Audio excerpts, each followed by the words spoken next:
Hey everyone. I apologize for not being able to upload sooner before the game between the Cardinals and the 49ers. I'm sorry, I'm busy this whole week, but I do want to say congrats to the former Montreal Expos, the Washington Nationals, for winning in a Game 7 series against the Houston Astros to win their first ever World Series title. Think about it. Road field advantage, home field disadvantage. Every single home team lost. Wow. That has never been done before by any sport in any playoff series ever. Just an unbelievable, just truly remarkable achievement by the Nationals. And AJ Hinch, why would you take out Zach Craig? And if you're going to do that, why not bring in Garrett Cole? Don't worry, the Astros are still going to be good next year. I'm pretty sure the Nationals are also going to be pretty good next year. But we'll just see what happens. But anyway,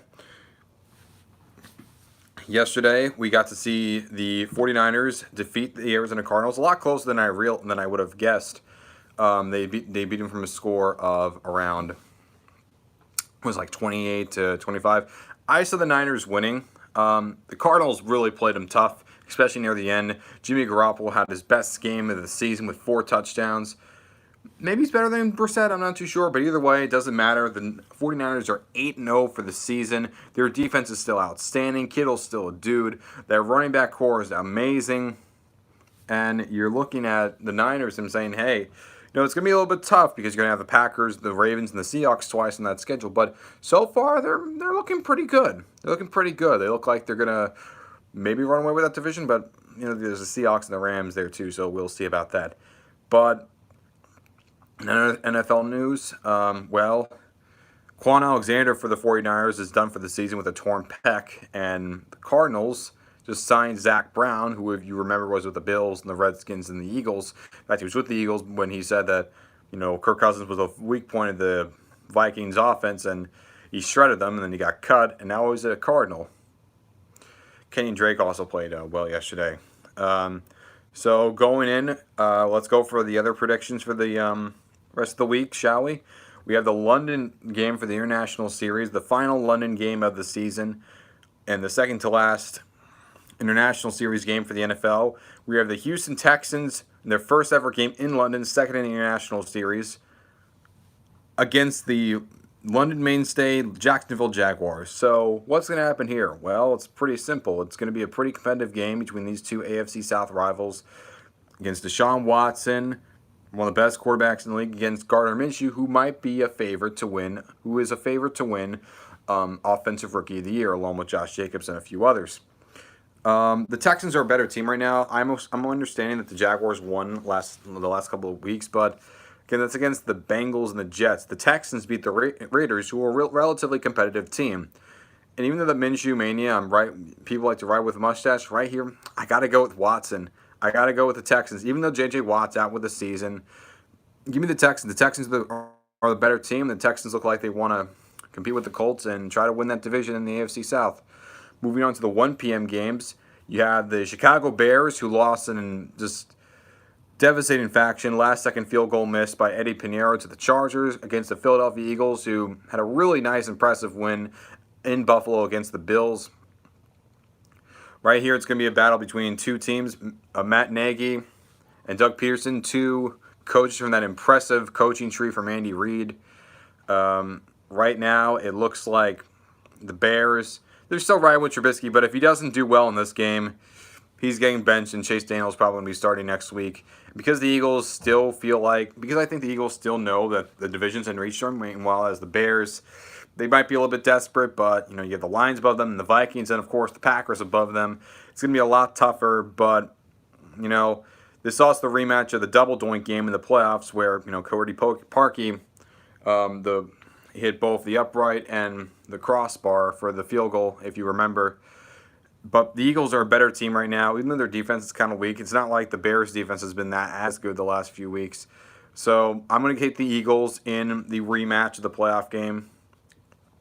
I expect the Eagles to have a winning record by the end of the night. And as for the Bears, if they lose, prepare to see Chase Daniel on the field for next week.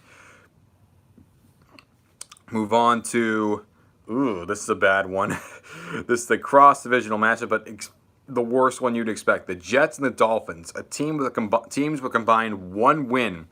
Dolphins are 0-7. The Jets are 1-6. A very bad matchup between two very bad teams.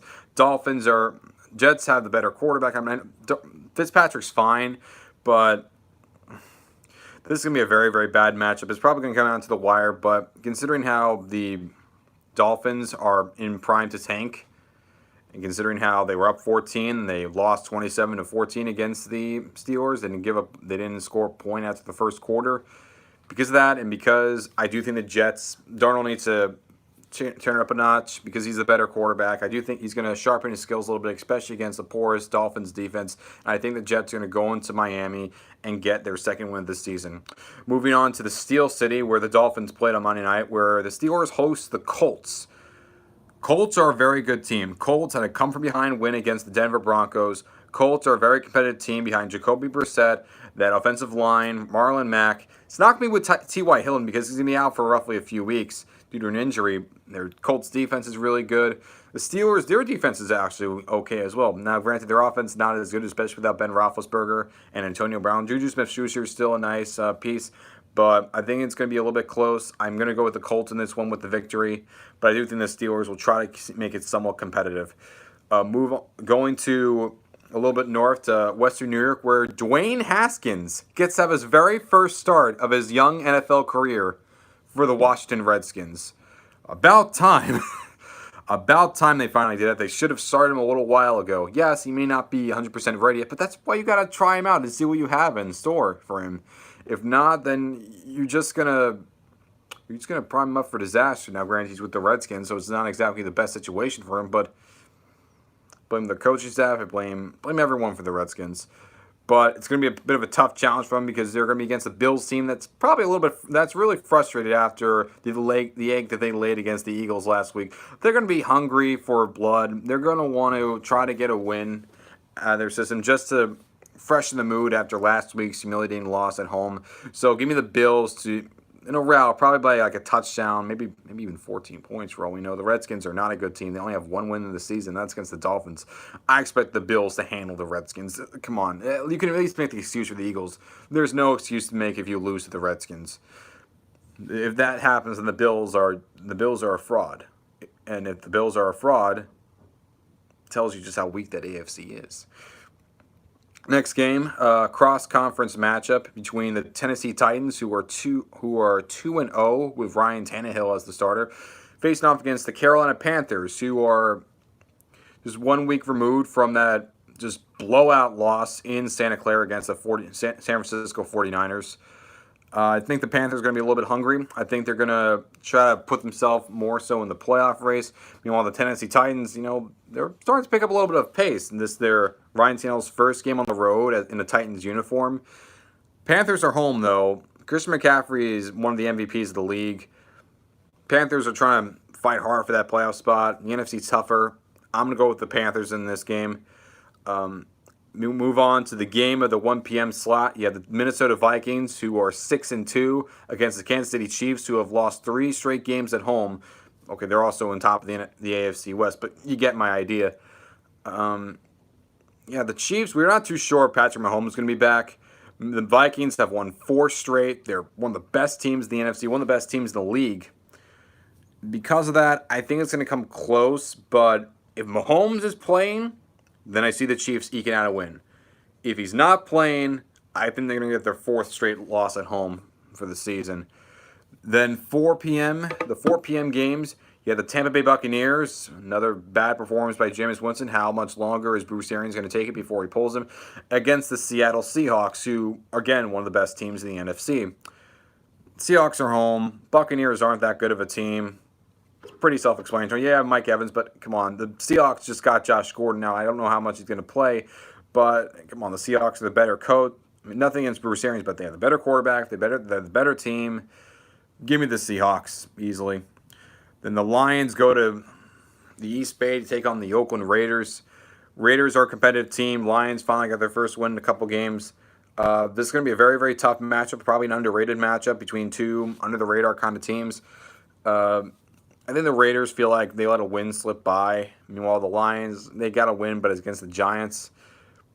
Because it's home and that crowd, and I think, again, because I also think the Raiders are an underrated team, give me the Raiders to win this one at home. Then down in Los Angeles, where the Chargers get to have another away game, even though it's at home, because they have every single one of their games is an away game, because their home games are filled with the home crowd. And this is going to exacerbate the already very big problem in Dignity Sports Health Park, where the Green Bay Packers are coming to town. Oh joy, the 7-1 Green Bay Packers. Oh my God, it's going to be filled with just a bunch of cheeseheads and no Bolts fans if there are any left in the stands. Give me the Packers all the way. There's no chance I'm taking the Chargers in this one. Give me a break. Then the Broncos hosting the Browns. Browns, probably the most competitive game that the Patriots have had all season, because even though they lost, the Patriots went 8-0. Browns did put up somewhat of a fight. They were against the Broncos in Denver. They had a win against Denver last season. I think the same thing is going to be here, especially with Joe Flacco going on IR and being done for the season. Brandon Allen's going to get his first start of his career. I'm taking the Browns to win this one on the road, and soon we're going to see Drew Lock. Maybe they want to keep it a fresher year. I don't know, because you're not going to. Brandon Allen's not your guy for the future. Sooner or later, when he gets back or not, you got to put in Drew Lock eventually. I mean, you can't just. I don't know. And Sunday night game. Oh, this is going to be a good one. Patriots get their first real test of the season, traveling to Baltimore to take on the Ravens. Lamar Jackson, MVP candidate. They're 5-2. They're running away with that division. Patriots 8-0, best defense in the league. This is going to be a matchup between two longtime rivals. Not in division, but cross conference. Not cross conference, cross division. I think it's going to be close. I think it's going to be like a field goal or two, but I think the Patriots are going to win this one. Of course, I think they're going to go 9-0, but I still think the Ravens are going to put it tough against them, because if you remember in 2007, other than the Giants, the Ravens they were the closest to knocking the Patriots off of the title of 16-0 in the regular season. So give me the Patriots to win this one. Then finally, the Monday night game. You have the Dallas Cowboys coming off of their bye week to take on the New York Giants, who are going to be at home and wearing their throwback color rushes. This is hopefully a good game for the Giants. They're against the Cowboys, but hopefully this time in MetLife Stadium, the Cowboys actually get a win, because last time that happened, they lost to the Jets. The Jets. Come on. Give me the Cowboys to win this one. The Cowboys are the better team. The Giants getting Sterling Shepard back. While the Cowboys are the better team, the Cowboys should have a little bit more wins. Hopefully they, for their sake, hopefully they get it done. As for the teams in the bye week, Saints are off. They're clicking in with Drew Brees on there. Falcons, they're off. Matt Ryan's going to be back healthy. Rams are off because of the London game. Cooper Kupp had an amazing game. As for the Bengals, they're off. Andy Dalton just got screwed. Trade deadline was bad, and they informed him just an hour or two before the trade deadline happened, so they really screwed him over. They could have really gotten something in return for Andy Dalton. He's been the face of your franchise for that long. Andy Dalton may be an average starting quarterback, but he's a really great guy, and you would hate to see a team do that to one of their players, especially considering that team is 8-0 right now and are fighting for Boyer or Tagovailoa or anyone else from that draft. And as for the Rams, they made the only splash of this entire trade deadline, as they traded away Aqib Talib to the Dolphins in what was essentially a salary cap dump, so that way they can make room for Jalen Ramsey's incoming contract. But there might have been one other one. The Jets trade away Leonard Williams to the Giants, so that's the first ever Jets-Giants trade in history. That's a trivia that you might not have known. So he doesn't have to change houses. He can just change locker rooms even. I don't even know if they have the same locker rooms. They probably do have different ones.